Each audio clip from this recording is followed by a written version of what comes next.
Good afternoon. Welcome to GDIC's NASA SEWP VI webinar, which is going to review the latest amendment, Amendment 10, as well as the 3 batches of responses that were issued by NASA recently. My name is Cal, and I am your artificial intelligence host today. With me is Ab Vand, VP for Capture at GDI Consulting and a subject matter expert on these opportunities. Ab has over 30 years of experience in capture and proposal management.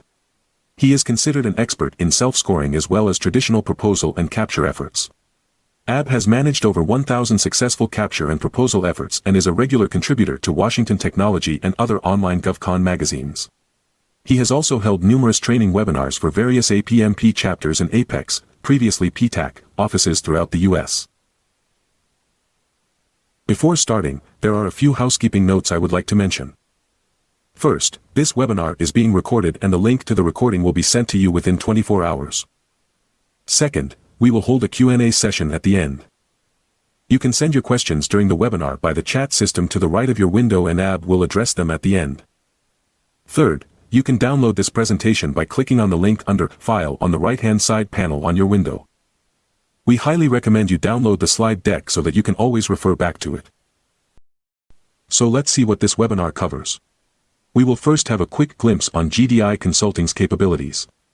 Then, a short discussion on the RFP requirements and what is needed for your submission. Next, Ab will provide some general notes and comments on NASA's latest Amendment 10 and the 3 batches of responses to questions. Then he will go into the details of these clarifications based on the different volumes of your submission as well as important topics such as partnering. Finally, before going into the Q&A, Ab will provide his recommendations towards preparing and reviewing a winning proposal. If I want to summarize the message that we want to convey in this webinar, it is that firstly, if you have not started due to questions and ambiguities, things are clear now. Start your proposal preparations now. Secondly, for those already in the race, there are many moving parts involved, therefore, read through all the Q&As and ensure your proposal is reviewed thoroughly for compliance. Thirdly, there are some important changes and clarification in Amendment 10. Make sure that you review them thoroughly. So, with that, I will now hand over the control to Ab to first give a short glimpse on GDI Consulting's capabilities. Ab, you can take over now. Thank you, Cal, and hello everyone. Thank you for participating in this webinar. This is, I think, the 9th webinar I've held on SEWP VI, and we have a lot to cover. So I'll be going quite quickly on some topics. I recommend, as Cal mentioned, that you download the presentation slide deck so you can actually refer back to it later on. And of course, I will be answering questions at the end, or if not, if we run out of time, I will send responses by email. So let's very quickly, for those of you who are new to our webinars, I will very quickly introduce our company. Our company has been providing proposal and capture services to our clients for over 15 years.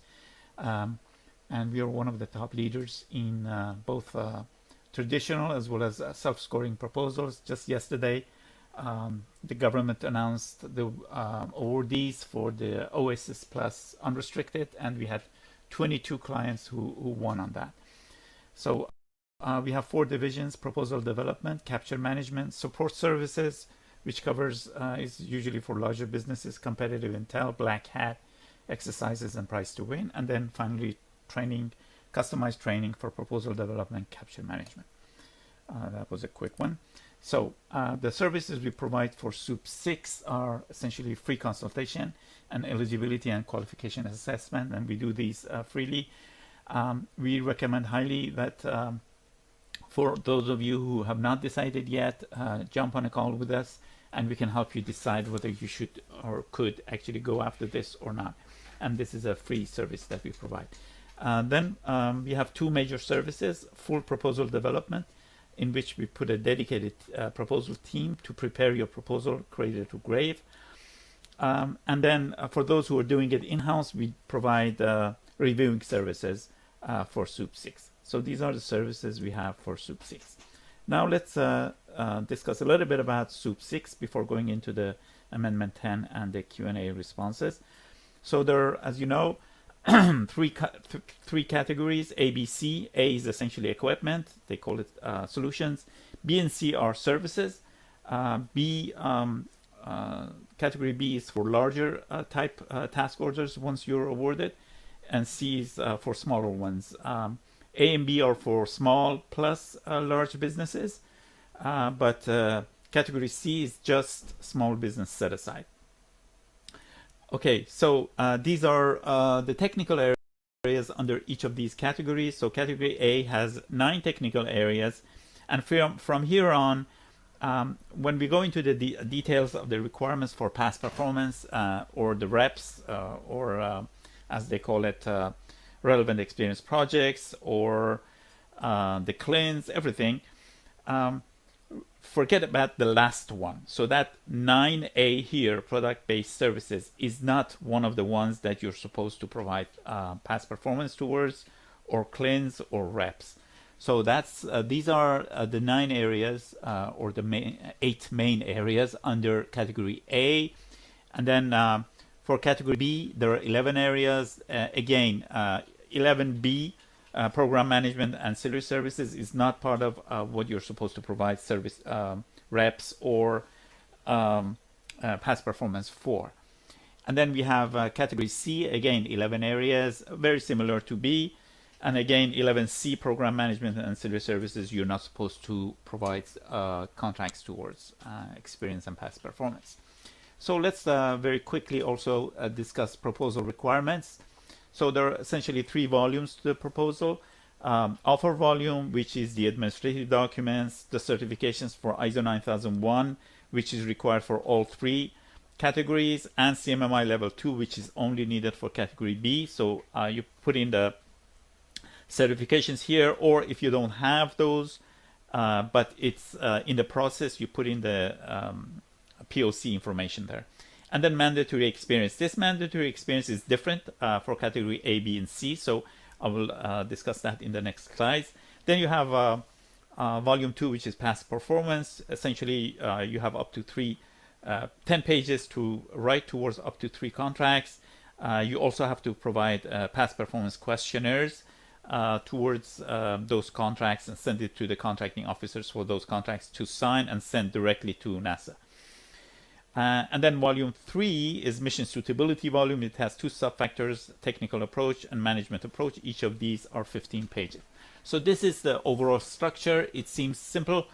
Unfortunately, the writing of the RFP has been has had so many ambiguities that there have been thousands of questions submitted to NASA. Fortunately, they have finished off responding, and I'll get to that in a minute. Okay, so very quickly in terms of the requirements of category A. So for volume 1, you need to have the ISO 9001 2015. You have to have out of those 8 main areas that I showed, technical areas, for one of them you have to pick and then have 1,000 cleans from one OEM and 50 cleans from a second OEM for one of those categories. And then for 3 other, for one of their technical areas, sorry. And then for 3 other technical areas, you provide 150 cleans, 100 from one OEM and 50 from a second OEM. Finally, you have to have 2 cleans, just 2, or a minimum of 2, on sub-area 9A. That was the last one, the 9th one. So two cleans for that. Now in volume 2, and then you're supposed to provide LOAs from those OEMs, letter of authorization. I'll get to that in the clarifications what are needed there. For volume 2, if you're a large business, you're supposed to provide up to 3 contracts that cover 4 of those sub areas that we mentioned, and the annual value of those contracts must be $2.5 million. Remember, it's annual value, $2.5 million. If you're a small business, the annual value will be $150,000. And you have to cover 3 sub areas, not 4 sub areas. Now, the past performance contracts must correlate with the cleans for which the OEM LOAs were provided. The past performance contracts must have been completed after February 17th, 2022. This is one of the changes, and I've highlighted here. So it was 3 years actually, completed within the last 3 years, but previously it was the date of issuing of the RFP. Now it's the due date of the RFP. So since the RFP, I mean the submissions must be done by February 17th, 2025 now, it's, the latest amendment says that. So the completion date of the contracts that you provide must be after February 17th, 2022, or if there are ongoing 6 months of performance. And then contracts can be federal or commercial. They can be standalone contracts or task orders or OTAs, anything like that. If you're a small business, you can use a past performance from a sub, but large businesses cannot do that. And then for past performance, if you have a single award IDIQ or BPA or a master service agreement, you can use that as one contract. You can't do that for multiple award IDIQs, just for single award IDIQs and for past performance only. And then volume 3 is obviously 15 pages of write-up for technical and 15 pages of write-up for management. So these were the requirements for category A.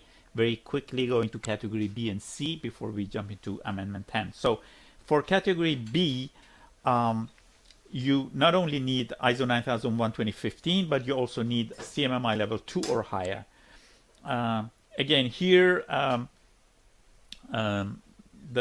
if you don't have those, you can provide POC for the company that is providing you the CMMI or ISO 9001, and it's in process, and the government will call them and make sure that it is in process. If that's the case, you're good to go.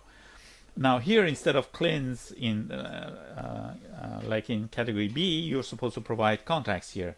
If you're a large business, 4 contracts that cover 4 of those sub areas under category B, and then so 1 contract per sub area. You can't use 1 contract for 2 different sub areas. So 1 contract per sub area. Since you're supposed to cover 4 sub areas, you need 4 contracts, and each contract must have a total value of $30 million and above. If you're a small business, then you need 3 contracts to cover 3 of those sub areas, and the value of the contracts can be $5 million or above. Now, this is a new change. If you're a mentor-protege JV, the value that the protege can provide, or the mentor-protege JV itself can provide, is $2.5 million. So half of that number. This is a new change from Amendment 10. Now, special socioeconomic categories such as hub zones, WOSBs, SDVOSBs, and so on, and 8As, if that's the case, then you only need 2 contracts to cover 2 sub areas. Now they've added SDBs as well. So this is small disadvantaged businesses. This is a new one, again from Amendment 10.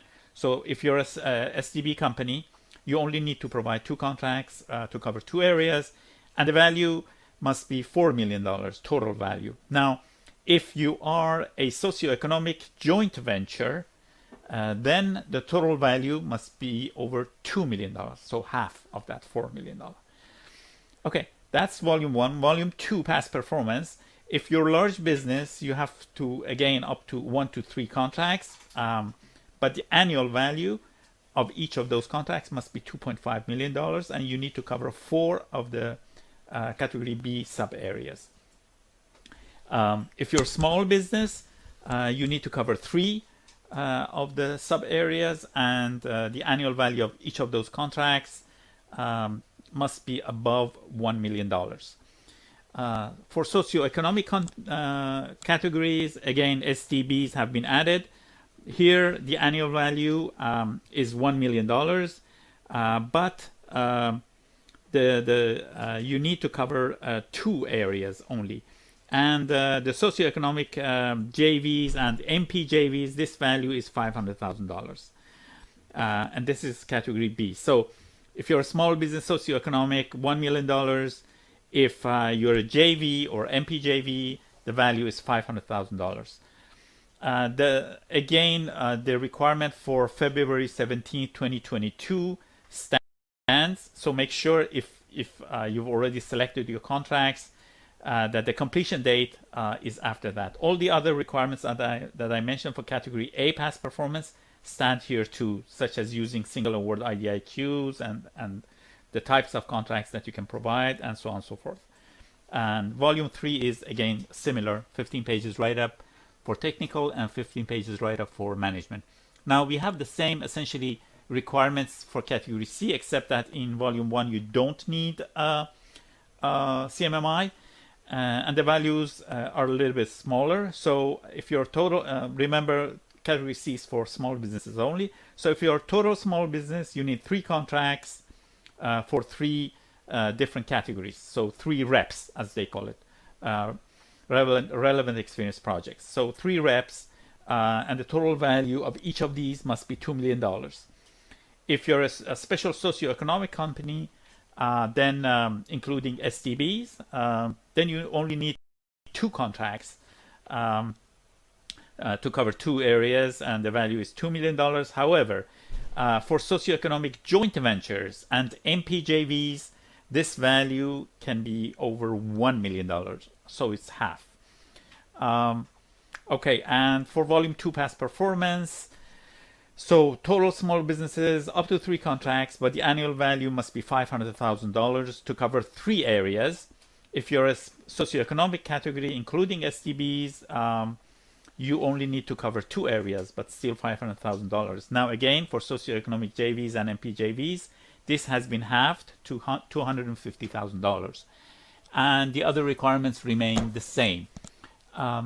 Okay, so these were the requirements for A, B, and C. So with that introduction, so to say, let's jump into the NASA response to questions, the last 3 or 4 batches, plus Amendment 10. Now, I'm not God, so I might have missed some points in Amendment 8, for example. So what I will be showing you might include some of the older material in it as well, but I think some of them are important, so I've included them here. Now, first, let's look at the schedule of these responses. So there have been 7 batches of these. Overall, 5,163 responses have been, published, questions answered, and NASA has said that this concludes the exercise. So they have essentially, as far as they're concerned, they have responded to all questions. So if you don't find your question there, you still have an opportunity. I'll get to that in a minute. And they held a webinar, Industry Day, on November 6th. Unfortunately, they didn't go into details on anything there, but at least they have finished responding to the questions. Amendment 8 was released on November 15th. They had some major changes there.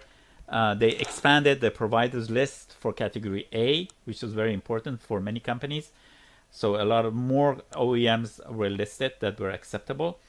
They added more NAICS codes, and they've added a little bit more in Amendment 10, but a lot was added in NAICS in Amendment 8. They removed exhibits 3B and 3C. So if you're going for category B and C, exhibits 3B and 3Cs are not needed anymore. They incorporated a lot of clarifications that were in the previous Q&As into the new RFP, and they postponed the submission date to January 30th, 2025. And now with Amendment 10, they've postponed it to February 17th, 1 p.m. Make sure that that's 1 p.m.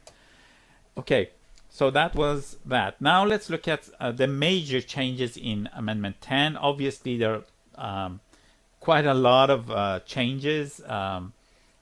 So I'm not going to list all of them, but these are the ones that I thought should be sort of all-encompassing, and many viewers might be interested in. So first, small disadvantaged business, as I mentioned, are now part of the socioeconomic set-asides with less stringent requirements. Previously, they had to go as a total small business, so they had to provide 3 contracts. Now they only provide 2 contracts. Change of the 3-year recency requirement for reps that I mentioned and PPs to be from the due date. So February 17th, 2025, you go back 3 years. That's why the completion date of the contracts must be after February 17th of 2022. So make sure that you recheck that some contracts might fall out of this time space. Clarification on the 2% ability 1 subcontracting requirement. There were a lot of questions on that. So this is not per task order. So maybe you do 20 task orders without any ability 1 subcontractors, and then just do 1 with ability 1 subcontractor. That's fine. They want to see at the end of the year how you've done, and this is a 2% goal. It's not a commitment, and it's not mandatory. You're supposed to do it, but I mean, they're not going to kill you if you haven't reached 2%. Clarification on volume 3, the technical volume and its relationship with technical areas. I'll go into the details of that a little bit later, but essentially there were a lot of questions saying that how are we supposed to write towards that. So they've said that you're not supposed to write towards technical areas, your technical areas or the entire technical areas. No, and the wording is different, so I'll come back to that later. But that's so you can always refer to the main section in the RFP. Requirements for supply chain risk management and sustainability questions in volume 3, they were clarified and rewritten, so refer to that as well. These have been changed. The CSCRM has been also changed. Total change of total value for REP and annual value for PPs for socioeconomic JVs and MP JVs, as I mentioned. They've essentially halved for these entities. So, for example, a protege or the mentor protege JV itself, when they're providing contracts, their value of the contract can be half of the requirements for the other companies, for other types of socioeconomic. Clarification on submission as far as what is to provide in, what documents should go as PDF and what documents as Excel. Clarification on the use of large businesses as subs for small businesses. You can't do that because there were a lot of questions on that. You cannot. I mean, they said yes, you can, but when you at the end of the day, they say yes, you can have a large business as your subcontractor, but you can't use their contracts for your past performance or for your reps. So what's the use of bringing in that large business? But essentially, this is just to clarify this. And finally, an announcement, and this is important, that the submission of new questions, so new questions will be open from December 18th till 5 p.m. Eastern Time, December 20th. So you have these 3 days, December 18th, 19th, and 20th, until 5 p.m. EST, to submit new questions. And it has to be through the SEWP portal comment tool. If you don't know that, I can send you the website for that, but it's on the Amendment 10 document as well. So these were the most important parts. I'm going to go into details of more of these, but let's see the clarifications section by section. Now, I want to explain that these are not necessarily just Amendment 10 or even just Amendment 8. But they are the most important issues that have been raised by companies. So first, as I explained in my previous webinars, I want to explain this black hole of NAICS code because there was a lot of confusion, different things about NAICS code. So first of all, we have a SEWP VI RFP NAICS code. It's 541519E for category A, 541512 category B and 541512 for category C. Just ignore them. Forget about them. It has nothing to do with your submission. So that's that. Second, your next code for competition, as they call it, or the one that you actually input in your SF1449. And yes, you have to actually input it in, I think, block 10 of SF1449. That's the submission next code, or the next code for competition. That, based on that, the government knows if you're small or if you're large.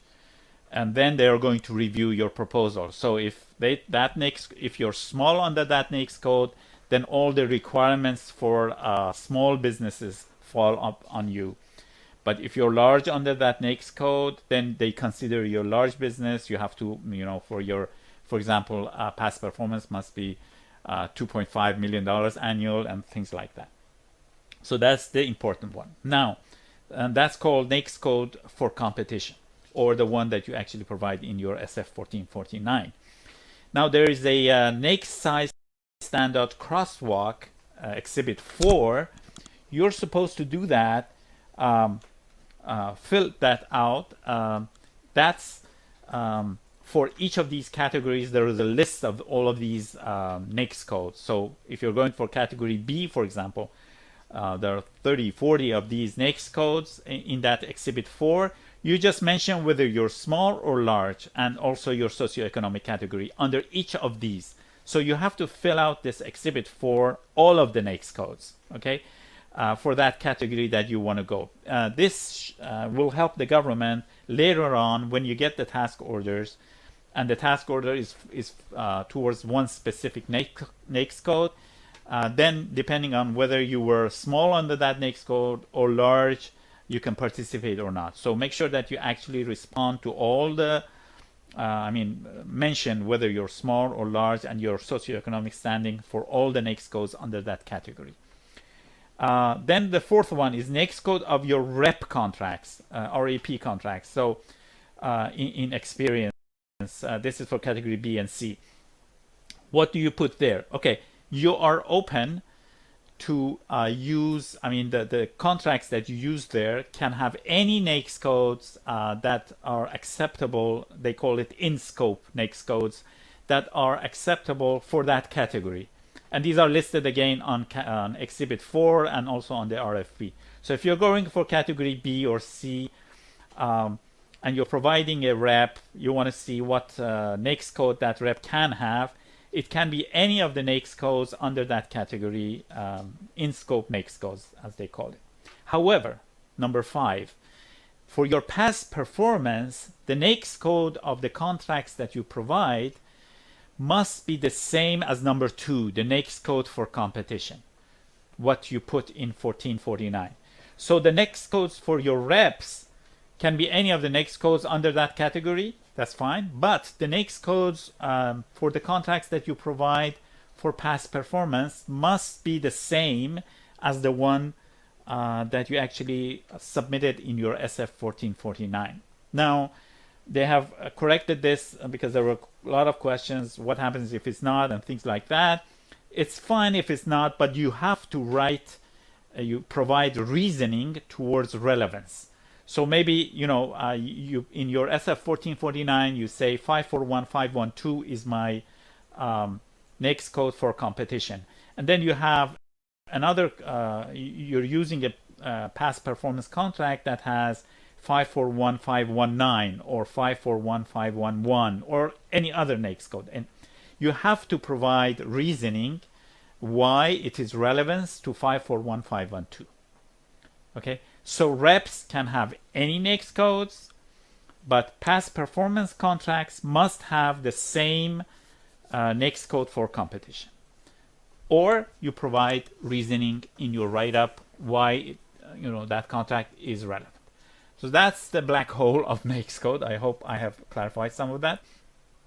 Moving forward, MRCLs, MRCLs, Meaningful Relationship Commitment Letter. So when do you need a MRCL and when you don't? So you need a MRCL when sharing resources like reps or past performance with a parent company affiliate, division, or subsidiary of your company. So you do need a Merkle then. You also need a Merkle if you're using reps or past performance from a subcontractor. Okay, you need a Merkle there. You do not need a Merkle if referencing projects from subcontractors in volume 3. For example, in volume 3 write-up, you're saying that, hey, I did this and that contract with my subcontractor and things like that. You don't need a Merkle for that. You don't need a Merkle if you have a JV or a CTA. Just for subcontractor number 2. You do need a Merkle for a subcontractor, but for a JV or CTA arrangement, you do not need a Merkle. And the same stands for a mentor-protege JV. So you do not need a Merkle there either. So those were about Merkles. Some other general clarifications. Ability 1. So Ability 1 letter is mandatory for all categories and all business sizes for the specified NAICS codes. Some of the NAICS codes require that. Now, our recommendation is that you get that Ability 1 letter for, it doesn't matter what NAICS code you're going for. Because later on, when you're going for task orders and this opens your hand to go actually for any task order, whether it requires those Ability 1 letters or not. And that 2% annual goal, as I mentioned, is a goal. It's not mandatory.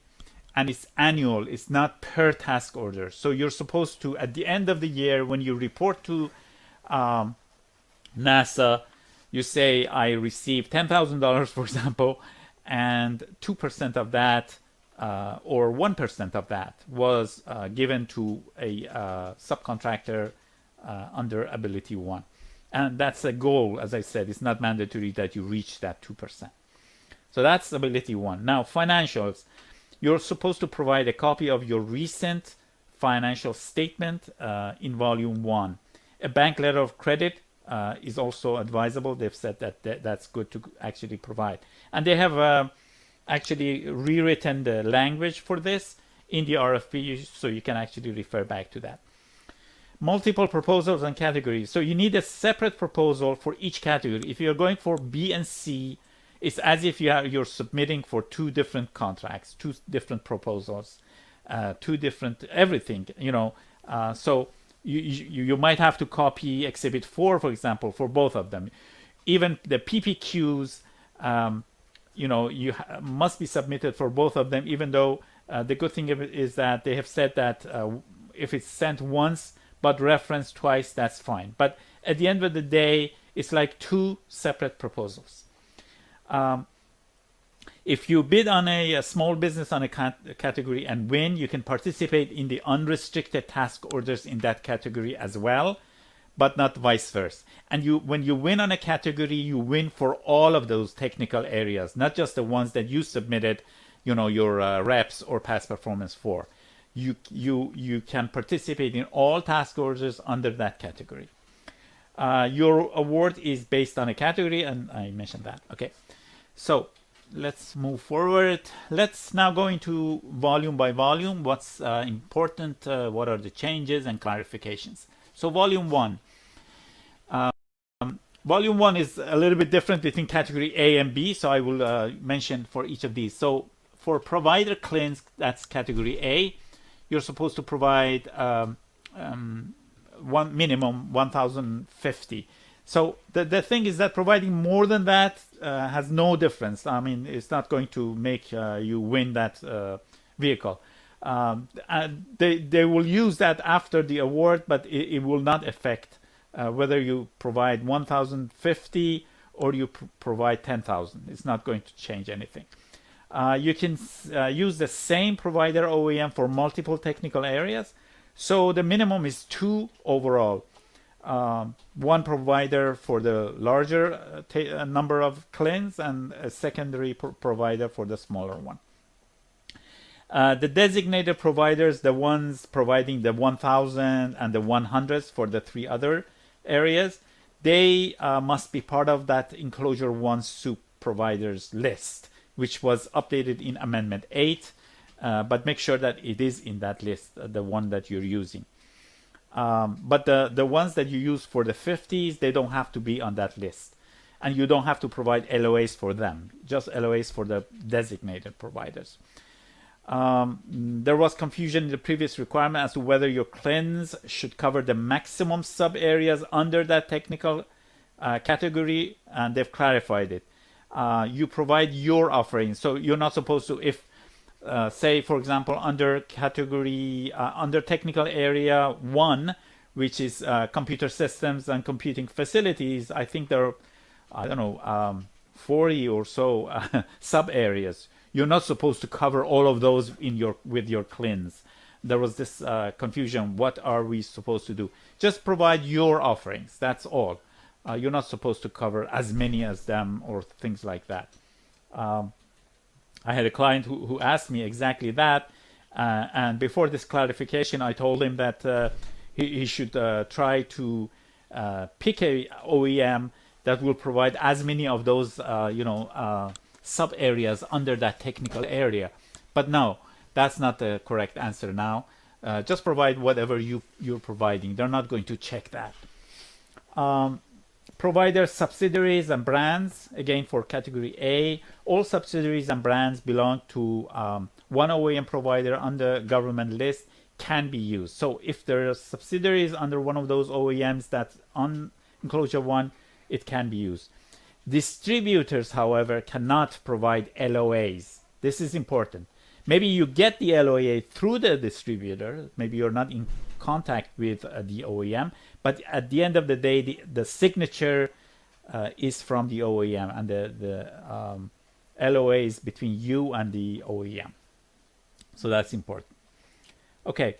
Now the LOAs themselves, the letter must reference SEWP VI. So you can't use an LOA that you got 2-3 years ago because it doesn't mention SEWP VI in it. So it must mention SEWP VI and the POC name and contact information and his position in the company. The POC that signs the LOA must be the same POC given in Exhibit 3A, where you put it. POC information tab, whoever you mentioned there, and he must be a U.S. citizen, be either a federal sales representative or equivalent. An LOA cannot come from a distributor. I mentioned it. For JVs, again, this is important. The LOA must be in the name of the JV. So if one of the members, the LOA is in the name of one of the members, that's not acceptable. So you have the next month, probably January, to correct that. So the LOA must be in the name of the JV, not the members, and cannot be in the name of the members.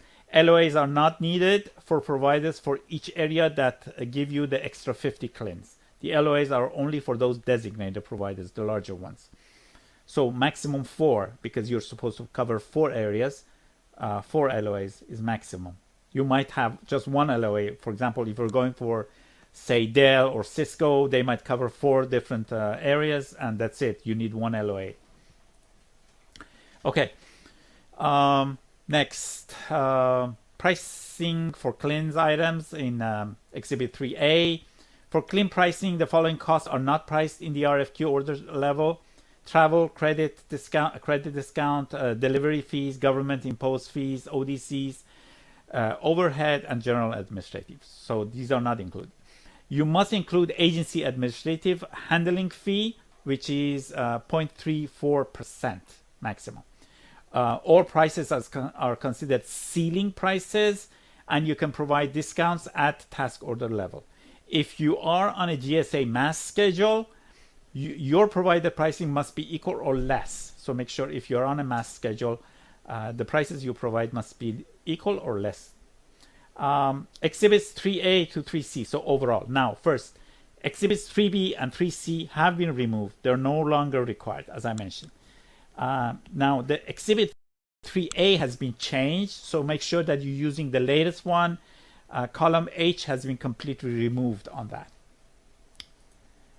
ISO 9001 CMMI and CSCRM certification. So ISO 9001 2008 is no longer acceptable. And emphasis that you can't use ISO 9001 or CMMI of your parent company through a Merkle. Proof of ISO 9001 or CMMI being in process is just providing the contact info for that company. For CSCRM, You can either fill out the Exhibit 5 CSCRM, which was updated. Make sure that you use the latest one. The attestation form, not attachment J. Don't attachment J is after award. Don't make a mistake there. Exhibit 5, that's the one that you need to fill out. Or you can have the Open Trusted Technology Provider Standard Certification, which is ISO 22243 standard. Okay, SF forms. SF forms, make sure that you use the latest SF 1449 that comes with Amendment 10, and also sign all the SF 30s, so 10 of those. 10 of those for each of the amendments. And remember, block 10 of SF 1449 must be filled. That's the next code that you must provide. So fill out your next code in block 10 of 1449. Okay, and a lot to cover, and we are behind as usual. So reps for category B and C cannot use the same rep for multiple technical areas in the same proposal. I think this is now clear. There were so many questions on that. So if you're supposed to cover 3 different technical areas, you need 3 different contracts, 3 different reps.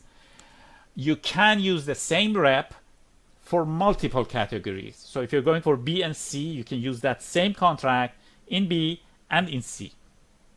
Do not submit more than the required number of reps. Each rep should include detailed project description, performance metrics, and relevant client references as specified in Exhibit 1. Do not include extra documents like the SAO or contract award, anything like that. Exhibit 1 rep form is not required for category A. Obviously, it's just for category B and C. So for category A, you go for those CLINs that we mentioned. Reps can be up to 4 pages. That is the main form and 3 additional pages. Reps can have any of the allowed next, as I mentioned, under that category that you're going for. So the next code for the contract that you're using in reps can be any of those acceptable in scope rep next, as they call it. The recency requirement is now 3 years from the proposal due date, which is after, meaning that after 17 February 2022. So the completion date must be after that. Recheck your dates. The total contract value requirement for both categories have been halved for MPJVs, mentor-protege JVs, as well as socioeconomic JVs.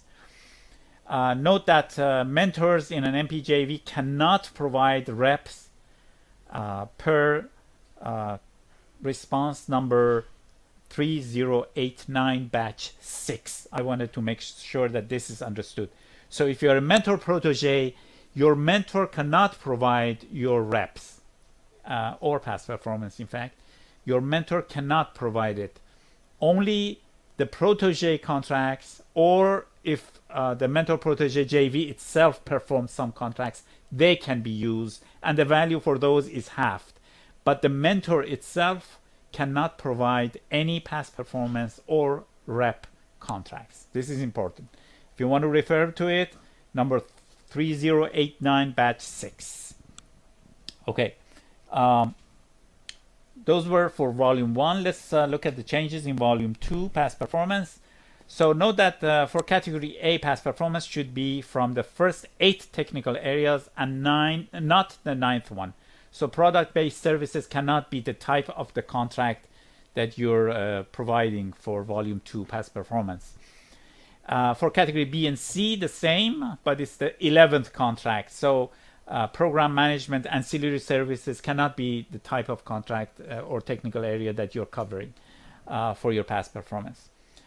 Projects used for past performance in volume 2 can be, but don't have to be, the same as those used in volume 1. So you can use the same contracts that you used in your reps, but they don't have to be the same.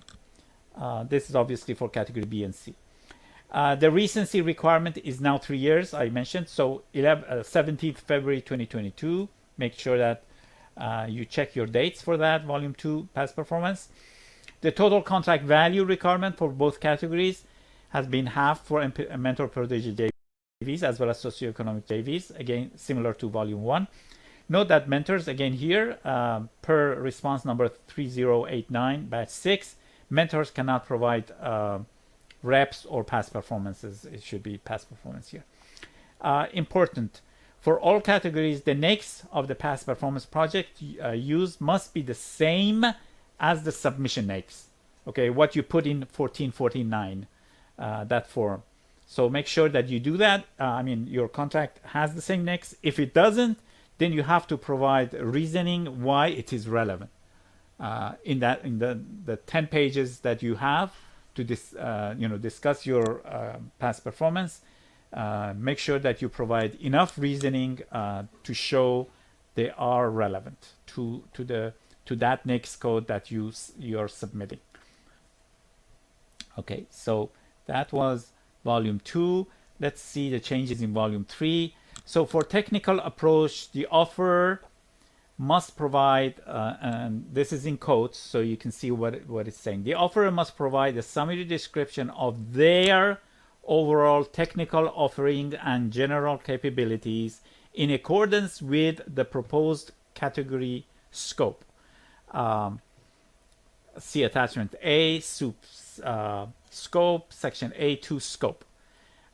So they have emphasized multiple times in the Q&As that this means that you're not supposed to concentrate on technical areas that you have provided your reps or PPs for. So essentially you don't write towards your technical areas, and you're not supposed to cover, if there are 11 technical areas, you're not supposed to make sure that you're covering all 11 technical areas. Instead, you're supposed to go and look at the scope of the SEWP vehicle as a whole and discuss that in general terms.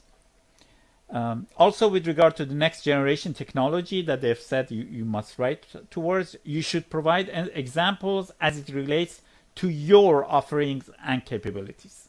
Okay, so next generation technology, your offerings and capabilities, how it relates. Response to the commitment to sustainability area under management approach is mandatory for all categories. This was a question. But they have provided clarifications. They have updated this in Amendment 10. So make sure that you read it. It's clear. The 4 acquisition objectives that they have mentioned that you have to cover in technical approach, you have to reference attachment A, but you're supposed to cover the first 3 in your write-up. You can reference your subcontractors' past performance or experience in your write-up. That's fine. It's okay, and it's good to do that, even if you're not providing their specific contracts in your volume 1 or 2. So you don't have to use their contracts in volume 1 or 2 to be able to actually reference and cite their capabilities in your write-up in volume 3.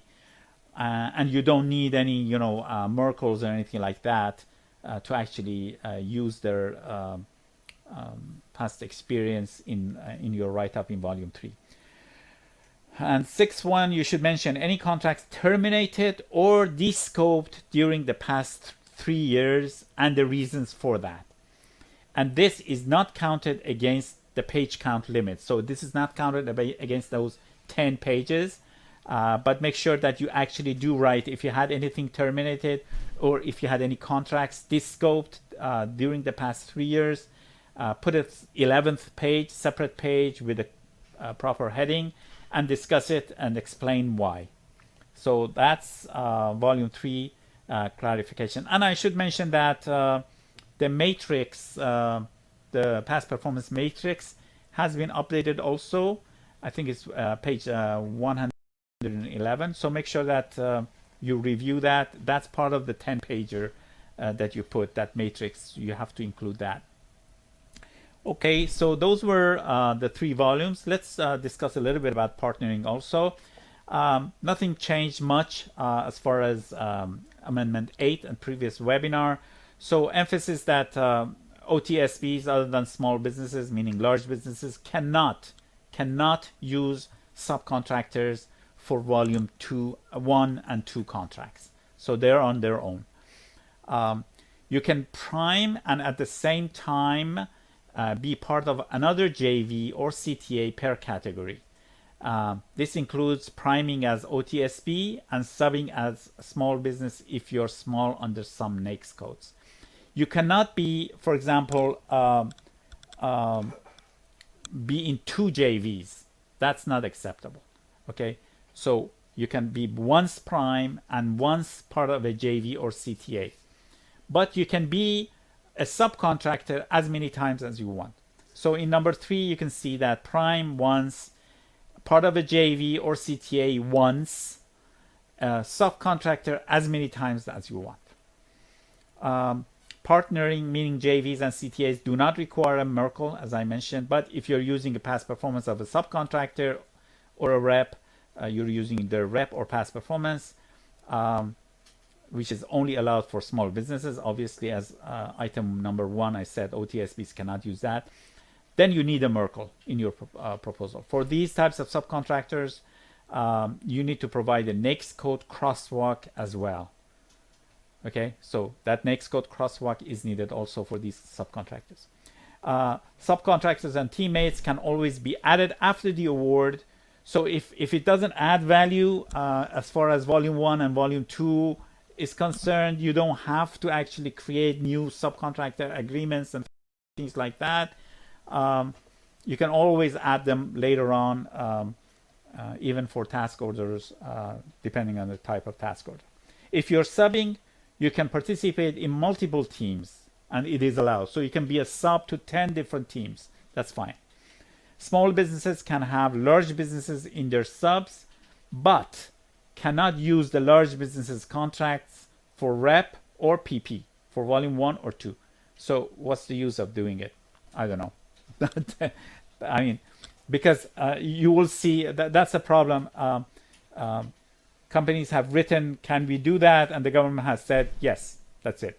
But, when you go into the details and then, some other questions is very specific, and the government has responded very specifically. You can be a sub to a small business if you're a large business, but you cannot use your contract as a rep or PP for them. Important, there was confusion as to whether you can use the same contracts or the same volume 3 write-ups if you're submitting in 2 proposals as prime or as a team member. That has been clarified. Yes, you can do that. So you can use the same write-up, same contracts, same reps, same PPs if you are doing it in different submissions. Okay, and some clarifications on submissions. If you're going to, for multiple categories, you need to provide separate full proposals, including CRM attestation or the crosswalk and all of that.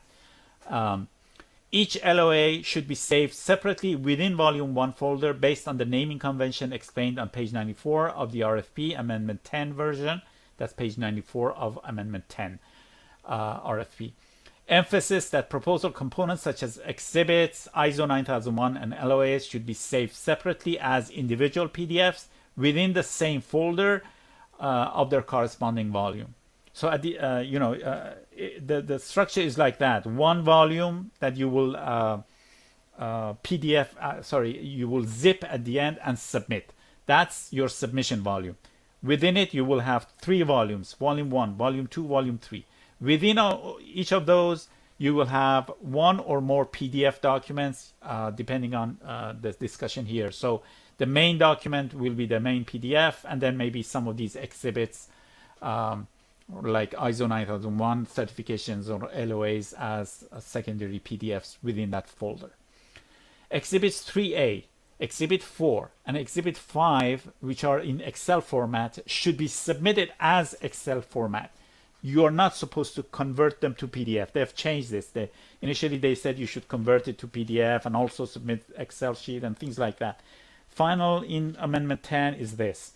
So these you submit as Excel documents only. That's it. Everything else must be in PDF format. Exhibit 5 goes in Volume 3. The other exhibits go in Volume 1. Exhibit 3A and 4. Each subfactor emission suitability volume, meaning technical approach and management approach, they should be submitted as separate PDFs, and they've changed this again. They said originally that you actually put these together and make it one file. Now they've changed it, so these are separate PDF files. So within Volume 3, you should have 3 documents. One document is the technical approach. One document is the management approach, and one document is that Exhibit 5 that I mentioned. And then each of those technical approach and management approach should have their own cover page, table of content, list of figures, list of tables, and so on and so forth. The font type and size requirements do apply to the writings in volume 3, but they do not apply to the Excel spreadsheets, exhibits 3A, 4, and 5. And if you have CUI information, it's not allowed to be submitted. So CUI information is not allowed to be submitted as part of your proposal. Remember that. So that was submission. Some final recommendations, and we are very much behind as usual in time. Final recommendations, general. If you're late in the game, you're lucky. The due date has been extended. It's now February 17th. So act now, start your proposal. You have 3 days, December 18th till December 20th, 5 p.m. Eastern time, to submit any new questions. Use this to clear any ambiguities. Make sure that you actually take advantage of this new system. Unfortunately, I don't know why they're doing this, but this means that we still have to wait for hundreds of responses again, because I'm sure there will be, as usual, hundreds of questions, and NASA will have to go through each of them and then respond. Carefully study all the 5,163 existing responses and gauge your proposal accordingly. I know it's a huge work to do that. It's hours and hours, I should say days and days, going through those 5,163 questions and responses. I know that because I've done that. Ensure that the latest changes in Amendment 8 and Amendment 10, Amendment 9 didn't have that many changes, are incorporated in your proposal. Ensure that you fully understand the do's and don'ts of the RFP, especially if you're going for multiple categories, and if you're, if you have a team or you're a both prime and part of a JV and that sort of thing. Or also if you're small under some NAICS codes and large under others, that sort of discrepancies. Compliance is of utmost importance for SEWP VI submission, in addition to the customary gate review. So do not mix them up. You need to actually review for compliance separately. Put a separate team to review specifically for compliance. There are too many moving parts in the proposal. Don't underestimate the compliance review needs for volume 1 and 2. Don't think that it's only needed for volume 3, which has writing. A lot of moving parts in volumes 1 and 2, depending whether it's category A, B, or C, it doesn't matter. And then reviews. Get your proposal reviewed by a third party, either within your own organization or a professional company such as us, for example. But do it, a separate entity checking your work, maybe, as I said, within your organization. You don't want to face a situation that you possess all the requirements and deserve a pass on all volumes, but fall short due to mistakes either in form and format or in content. The important thing about SEWP, I have mentioned it multiple times, is that they're not going to compare you with others. So the pricing is not compared for category A. B and C don't have pricing, and essentially it's not a competitive sort of review that the government does. You just have to pass each of those volumes 1, 2, 3 based on the requirements. So it's really important to do a good review because usually you have all the requirements. You just want to make sure that in terms of form and format, as well as in content, they call it horizontal and vertical reviews. You want to make sure that you pass that. And then use our free consultation service to ask any questions that you might have. Take advantage of that by all means. And as I said, I put the services here again. So we provide free consultation, eligibility and qualification assessment. For those of you who want our support for full proposal development, we put a dedicated team. Actually, we put 2 teams. One creates the proposal, a separate team provides compliance and review services. Cradle to grave, we take care of the whole system for you. And then if you're doing it in-house, we can provide review services for you and provide a consultation as well. Okay, so those were our services. And if you want to contact us, these are the contact information for myself, phone number and email, as well as Maroon Freedy, my colleague. If you want to set up a call, please contact Maroon, and we can jump on a call, free call, as I mentioned, and discuss any questions that you might have, or any questions you might have on, technical questions or on our services. Okay, so we reach the question and answer period, and unfortunately we are out of time. So what I will do, I see that there are around 15 questions posed. I apologize because we've run out of time, but I will reach out to everyone and respond back one by one to your questions. I just wanted to mention that if you had problem downloading, because I saw one of the questions said that you had a problem downloading the presentation slide deck, just mention that you want the presentation slide deck to be sent to you. Mention that on the chat system, and I'll send that to you after the webinar. So apologies again for not being able to answer the questions. Thank you everyone for participating in this webinar. Hopefully I will hold another webinar perhaps during January based on the next batch of responses from NASA, depending on the new questions that people, the industry pose and their responses. I will go through those questions and answers, and hopefully I can be helpful, and I hope that this webinar has been helpful to you. Again, send me any questions that you have, and I will be glad to answer them by email or by phone. Thank you again, and have a wonderful day.